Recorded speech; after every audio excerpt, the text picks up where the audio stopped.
presidente. Eu queria começar agradecendo o convite da PROPUC, dos promotores desse evento, para estar aqui nessa mesa, e numa semana tão importante quanto essa, que evoca a Comuna de Paris, nos seus 140 anos de eclosão. Eu queria começar fazendo dois comentários. Esta semana toda vai ser dedicada à Comuna e certamente nenhum dos intervenientes, nenhum daqueles que comparecerem aqui poderão dar conta da sua riqueza, do seu significado. Cada um de nós, de alguma maneira, vai ter que se restringir. A mim me tocou falar, a propósito da Comuna, de um dos maiores pés de briga do século XX, a ditadura do proletariado. O primeiro comentário que eu queria fazer é que, ô palavrinha miserável essa, né? Ditadura. Ninguém quer isso. Eu também não quero. Mas para a gente entender claramente que Marx, boa parte da tradição marxista, se envolveram, é preciso levar em conta o que Marx entendia por ditadura. Ditadura para Marx era a primazia de uma classe no controle do Estado. É só isso que era ditadura para Marx. Ditadura para Marx não trazia imediatamente a cena excepcionalidade ou arbítrio. Se Marx vivesse hoje no Brasil, ele diria que nós vivemos sob uma ditadura burguesa. Então é preciso, logo à partida, limpar o terreno. Para Marx, ditadura não era necessariamente o arbítrio ou a excepcionalidade. Ao referir-se à ditadura burguesa, ele fazia referência ao caráter de classe burguês do Estado. Ao fazer referência à ditadura do proletariado, que nós vamos ver isso adiante, ele fazia referência a um tipo de Estado novo que tinha no seu controle a massa dos trabalhadores. Então é para começar limpando o fantasma da ditadura. Para Marx, o regime que teve vigência no Brasil entre 1964 e 84, o regime ditatorial implantado em abril de 64, era uma forma da ditadura burguesa. O que nós temos hoje é outra forma da ditadura burguesa. O que não quer dizer que elas sejam iguais, hein, por favor. Mas o caráter de classe é o mesmo. Essa era a primeira observação prévia que eu queria fazer, para a gente poder se entender quanto à ideia de ditadura do proletariado. A segunda observação é que o objeto desse evento, já foi dito aqui, certamente será dito ao longo desta semana, e certamente foi dito nas conversas, palestras da manhã, é que esse evento foi um evento de magnitude histórica universal. Ele não é uma coisa qualquer. Ele marca a história da humanidade e, fundamentalmente, a história dos 2 últimos séculos. E, no entanto, ele durou 72 dias. Olha que coisa fantástica. A experiência da Comuna não transcendeu 72 dias. E ela não é compreensível, assim como os textos de Marx e de Engels sobre a Comuna não são compreensíveis se nós não levarmos em conta a conjuntura interna da Alemanha, que se unificava sob Bismarck, e a conjuntura interna da podridão do regime de Napoleão III. Então essas são referências históricas, que eu evidentemente não vou poder esgotar, mas chamaria a atenção de vocês que a própria compreensão dos escritos de Marx tem que considerar a conjuntura, insisto, interna da França e da Alemanha da época e os impactos da Guerra Franco-Prussiana. Pensei que fosse só 5 minutos, ainda tenho 15. Isto posto, vamos adiante, tentarei ser conciso e claro nesses 15 minutos, mas certamente depois conversaremos todos. A expressão ditadura do proletariado não é de Marx, não é de Engels. Ela é de um velho revolucionário francês, Auguste Blanqui. E era um homem que vinha das conspirações de 1830. Revolucionário que trazia consigo toda a carga da experiência das sociedades conspirativas que começam a surgir na França no finalzinho do século XVIII. A mais importante delas derivou na chamada Conjuração dos Iguais, de Grac-Babeuf. Blanqui é um herdeiro dessa tradição. Ele foi o primeiro a utilizar essa expressão. É curioso que essa expressão não comparece no manifesto do Partido Comunista. O texto que Marx e Engels redigiram entre dezembro de 47 e janeiro de 48, por encargo da Liga dos Comunistas, não fala, não usa a expressão ditadura do proletariado. O que diz o manifesto sobre o projeto dos comunistas? Diz textualmente o seguinte, na seção 2. O objetivo imediato dos comunistas é o mesmo de todos os demais partidos proletários. Constituição do proletariado em classe, derrubada do domínio da burguesia, conquista do poder político pelo proletariado. E mais adiante,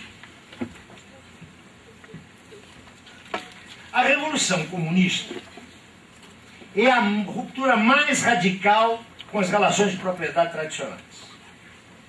O primeiro passo na Revolução Operária é a passagem do proletariado à classe dominante. E eu chamo a atenção de vocês para o resto da frase. É a passagem do proletariado à classe dominante, a conquista da democracia pela luta. Aqui fica muito claro que a noção de ditadura não é a noção de excepcionalidade. Ditadura é, eles vão dizer mais tarde, a passagem do proletariado à classe dominante, a conquista da democracia pela luta. O proletariado utilizará o seu domínio político para ir arrancando todo o capital das mãos da burguesia, para centralizar todos os instrumentos de produção nas mãos do Estado, isto é, do proletariado organizado como classe dominante, e para aumentar o mais rapidamente possível a massa das forças produtivas. Naturalmente que isto, a princípio, só pode ser realizado mediante intervenções despóticas, mas olhem aonde? No direito de propriedade e nas relações de produção burguesas, através de medidas que economicamente parecem insuficientes e insustentáveis, mas que no decurso do movimento ultrapassarão a si mesmas e são indispensáveis como meios para revolucionar todo o modo de produção. Eu dizia, a expressão ditadura do proletariado não comparece no Manifesto do Partido Comunista. Mas o que Marx e Engels vão mais adiante chamar de ditadura do proletariado é exatamente isso que eu acabei de ler. É tanto um regime quanto uma forma de governo. Quando é que Marx usa pela primeira vez essa expressão? Quando, em 1850, ele faz um balanço do processo da Revolução de 1848. Quando ele escreve um texto bastante conhecido, As Lutas de Classe na França, 1848-1850. Nesse texto, ele entende, ele não fala apenas ditadura do proletariado, ele fala ditadura de classe do proletariado. Ele o entende como um momento intermédio e necessário para a abolição das classes sociais. Quando é que ele vai voltar a falar em ditadura do proletariado? Num documento que eu penso ser da maior importância, uma carta que ele escreve a Waldemar em 5 de março de 52, onde ele diz o seguinte: olha, eu não descobri as lutas de classe, não sou o inventor dessas categorias teóricas. A mim me coube apenas universalizar a ideia de luta de classes e, isso é o mais importante, entender que a luta de classes agora leva necessariamente à ditadura do proletariado. E aí que a expressão aparece. Nos textos de 48 e 50 ele fala em ditadura de classe do proletariado. Em 52 ele vai falar em ditadura do proletariado, ressignificando, quero insistir aqui claramente, o que isto significava nas mãos de Blanqui. Porque o pressuposto da política de Blanqui era uma ação política clandestina. Ele vinha da tradição conspiratória. Ora, Marx e Engels só se dispõem a aderir a uma organização proletária quando ela abandona a perspectiva conspiratória, a Liga dos Comunistas. Depois, Marx vai tematizar a questão da ditadura do proletariado em dois momentos. O primeiro, e eu diria o mais importante, é aquele no qual ele está refletindo sobre a Comuna de Paris. São os textos que ele redige em nome do Conselho Geral da Associação Internacional dos Trabalhadores, em defesa dos comunar, em defesa da comuna. É aí que ele tematiza, eu diria de maneira mais profunda, a questão da ditadura do proletariado.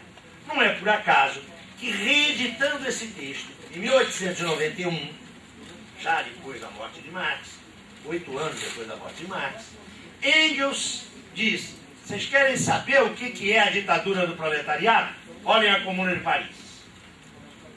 Posteriormente, Marx, na sua crítica ao programa de Gotha, de 1875, também vai voltar a tematizar o período de transição entre a derrocada da ordem burguesa e a constituição de uma sociedade sem classes, onde haverá um Estado que não é o Estado burguês, que é um Estado que tem como seu pressuposto o desenvolvimento das condições da sua própria extinção, e que ele vai chamar de primeira fase do comunismo. E que claramente é aquilo que ele já antecipava com Engels, lá em 1847-48, no Manifesto do Partido Comunista. Por que é importante dizer isso? Porque da Comuna de Paris até o final do século XIX, a noção de ditadura do proletariado não foi objeto de discussão. Ainda que Marx não tenha sido suficientemente extensivo sobre esse tema. Mas o que Marx entendia por ditadura do proletariado? Em primeiro lugar, a conquista da democracia pela luta. A ditadura do proletariado é, antes de tudo, não apenas democrática, ela é radicalmente democrática. O que ela consistia para Marx? Eu diria que ela consiste, e essa é uma interpretação sujeita à polêmica, naturalmente. Primeiro, num regime. Trata-se de um regime político que tem um caráter claramente transicional. Mas ela é mais do que um regime político. Ela é uma forma de governo. Como é que a gente pode perceber isso? Quem lê o material que Marx produziu na defesa da comuna tem como inequívocas 4 características da comuna. E o que é importante observar é que ele não extrai isso da sua cabeça. Ele extrai da análise que ele faz da comuna. Portanto, não é um modelo que sai da cabeça de um teórico. É um teórico que, analisando a experiência da comuna, no calor da hora, extrai dessa experiência aqueles traços que a ele parecem transcender os limites dessa experiência que, sabemos, não durou mais que 72 dias. A esses traços, Marx atribui validez universal. Penso, portanto, que ao tomar esses traços, nós estamos tomando a concepção que Marx tinha de ditadura do proletariado. Ela é, antes de tudo, o que ele textualmente chamava de o povo em armas. O que significa isso? A dissolução do exército profissional. Significa o exército popular. São os trabalhadores armados. E por que Marx está olhando isso e pensando isso? Porque ele entende que aí estarão os meios materiais do poder. Trata-se de transferir para os trabalhadores os meios materiais do poder. Esse é o primeiro traço. Segundo traço, que remete, eu diria, à forma de governo. A comuna não é uma instância parlamentar. A comuna é fusão de poder legislativo e poder executivo ao mesmo tempo. É muito clara aí, do ponto de vista teórico, a revisão à Assembleia Civil de Rousseau. Mas Marx não está trabalhando sobre texto, ele está trabalhando sobre a experiência. Terceiro traço, liquidação da máquina repressiva do Estado, que não se resume à desmontagem do exército profissional. É muito mais amplo. É quebrar a máquina do Estado burguês, seja nos seus elementos claramente coercitivos, por exemplo, a polícia, seja nos seus elementos mediadores, o poder judiciário. Mas o mais importante é o quarto traço. Ela é também uma forma de organização da produção nacional. Marx atribui à comuna, a partir da experiência feita em Paris, a tarefa de centralizar e planificar a produção. Quando a gente lê esse material, nós, filhos do século XX, percebemos claramente que está aqui posta a questão do Estado como uma questão inarredável em qualquer projeto revolucionário. Eu diria que a tradição política dos vários matizes do marxismo do século XX não questiona a importância do instrumento Estado no processo revolucionário, que, como vocês sabem, desde o século XIX, foi um ponto de ruptura entre a tradição marxista e os revolucionários anarquistas. Mas há uma outra coisa que salta à vista. É que Marx não fala em partido político. E notem que em 75, na crítica ao programa de Gotha, estava se constituindo aquele que ia ser o modelo dos partidos políticos operários do século XIX, com forte incidência no século XX, o Partido Social Democrata Alemão. Isso nos causa um problema. Porque toda a tradição marxista, só tem 5 minutos, né, meu Deus do céu, mas os outros companheiros de mesa vão avançar nisso. É que o marxismo do século XIX, o marxismo do Marx, trabalhava com uma concepção de partido que é aquela que Marx evoca no Manifesto do Partido Comunista. A quem leu com atenção viu que para Marx e para Engels, os comunistas não constituem um partido à parte.